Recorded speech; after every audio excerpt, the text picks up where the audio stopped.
Coming up, we'll tell you about a deadly discovery in New Jersey that's got police scratching their heads.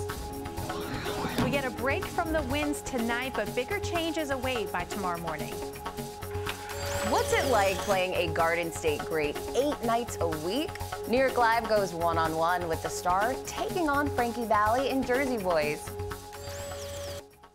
Hey, this is News 4 Now for January 18th. I'm your girl, Kay Ingram.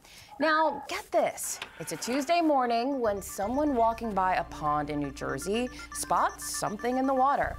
When police got a closer look at what it was, they jumped into action.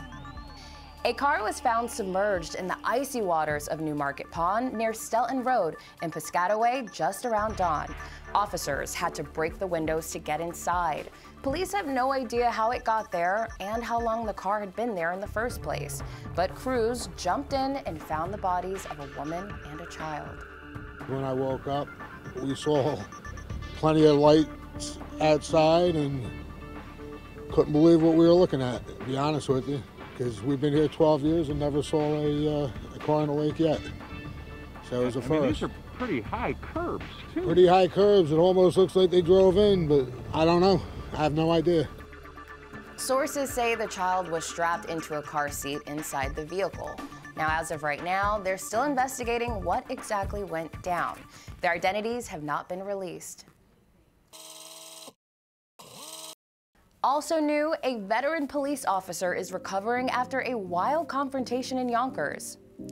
Officers received a call about a man waving a gun on the 3rd floor of 52 Main Street Tuesday afternoon. Authorities say at least one officer fired a gun, hitting the suspect in his calf. The incident is now being investigated as an attempted suicide by cop. The injured officer is sedated in the hospital, recovering from broken vertebrae in his neck. That officer was hurt after falling from the 3rd floor landing to the 2nd floor. Charges against the suspect are pending. As for that gun, police now say it was fake. All right, the NYPD needs your help tracking down a man they say dressed as a food delivery man and killed a man in the East Village inside of his own apartment. This is video of the man they're looking for. Police say it happened just before 10 o'clock last Friday night at the Lillian Walled houses. Police say the man posed as a food delivery man and gained access to the building, then shot and killed a man inside. Police say 30-year-old Devon Venable was found dead with gunshot wounds to the back and neck. No arrests and a motive is not clear. Former New York City Mayor Bill de Blasio is announcing he is not making a run at governor, but don't expect not to see him again. But I am going to devote every fiber of my being to fight inequality in the state of New York. We've got a lot to do together. De Blasio also hinted toward another announcement this week. His decision not to run comes on the heels of a new Siena College poll. It put the former mayor 34 points behind Governor Kathy Hochul in a theoretical primary matchup. Also new, the Metropolitan Opera's new booster shot mandate is now in effect. You have to show proof of being fully vaccinated, plus a booster shot to attend indoor events. Now, if you're not eligible yet for your booster shot, the Met says you'll still be allowed inside. Face masks are still required at all times, except when eating or drinking in designated areas. Hi there, I'm Storm Team 4 meteorologist Maria LaRosa. Overall, pretty quiet weather day. It was chilly, and it certainly didn't help that those winds were still gusting 20 to 30 miles per hour. We're going to see that relax a little bit. Watch the arrows, too, as we go through the overnight from the west-northwest, turning tomorrow morning to the southwest and picking up a bit, 10 to 20 miles per hour by the midday. That's a big change. That's going to help warm us up back into the 40s for the afternoon. Now, it's going to be a chilly start again. It will be dry as well, down to 26 in the city, 21 in White Plains, 24 in Islip. With the help of that southerly wind, we're also going to see the moisture increase, and for us, at least during the morning hours, that just means clouds for now. But by the end of the day, we'll be tracking some wet weather, including the arrival of some snowfall before the end of the week. It has been seen by over 27 million people all over the world. And now, the hit musical Jersey Boys is once again back on stage in New York. New York Live caught up with the star taking on the role of Frankie Valli to find out what goes into playing a Garden State great.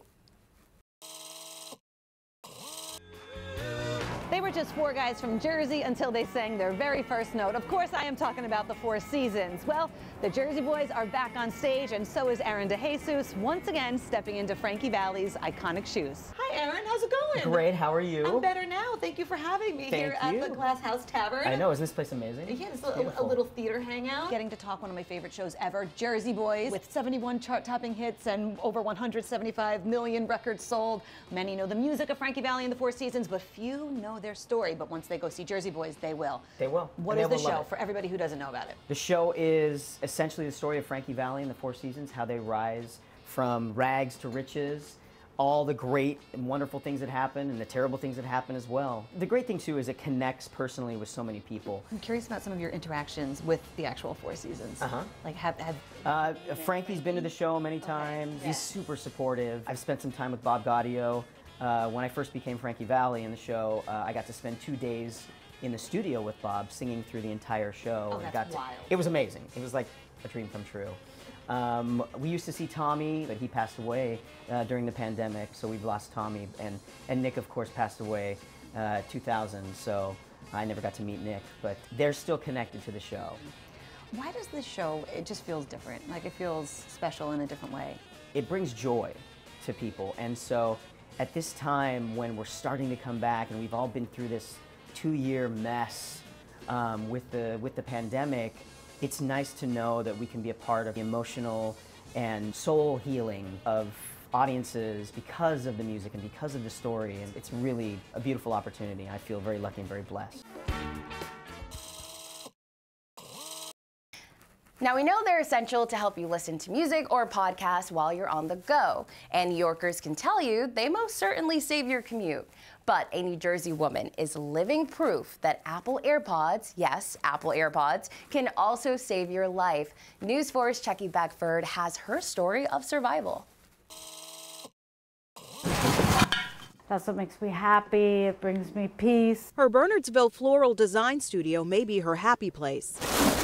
But it was also the place where Susan Putman suddenly found herself seriously injured and alone. I finished the wreath and I put it in a box and laid it on the floor right over here. But as she went to hang another completed wreath, tripped on the box and somehow went flying, cracked my head open from my temple all the way up to the middle of my skull, and was bleeding out on the floor. To make matters worse, Susan's studio is at the end of a long drive off the beaten path, nowhere near help. There's no way I was gonna find my phone. With no human coming to her rescue, Susan turned to artificial help. I'm here to help. Without lifting a finger, her AirPods told her phone to dial 911 at her command. It just worked out.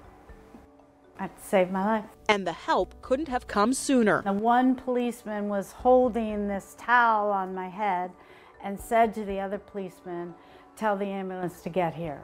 Now. Susan's injury was extensive. I had 7 staples in my head. My symptoms changed dramatically in the next 48 hours, so they took me back to the hospital to do another CAT scan to make sure that I hadn't developed a brain bleed. Luckily, she didn't. And soon, she was back in her studio, eager to spread a life-saving message. My 25 and 27-year-old kids don't know to use Siri with their AirPods. And I've talked to so many people, and so many people don't know that you can do that. So, if anything, I'd like to raise awareness that you can do that. In Bernardsville, Checky Beckford, News 4, New York.